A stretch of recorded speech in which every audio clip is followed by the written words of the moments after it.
PJ Wali Kota Palembang Ada Menta mengikuti rapat koordinasi pemerintah Kota Palembang terkait tindak lanjut sidang Kabinet pertama Kabinet Merah Putih. Ketika disinggung hal ini usai kegiatan di kantor Kecamatan IT1, PJ Wali Kota Palembang Ada Menta menyampaikan mengkonsolidasi aparat pemerintah Kota Palembang untuk bekerja profesional. Mengkonsolidasikan seluruh aparat Pemkot Kota Palembang untuk kerja profesional, tidak melakukan pelayanan kepada masyarakat yang berbelit-belit. Ya.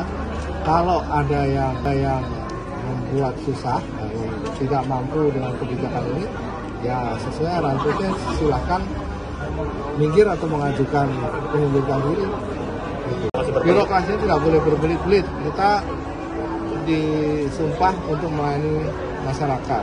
Jadi harus diatur. Itu bisa diindahkan atau kalau ada yang berbelit-belit kita lihat ya berbelit-belit, kalau dia nggak pas di situ ya silakan mundur.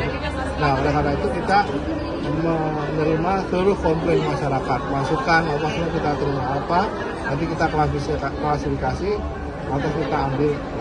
Meliputan Sriwijaya TV.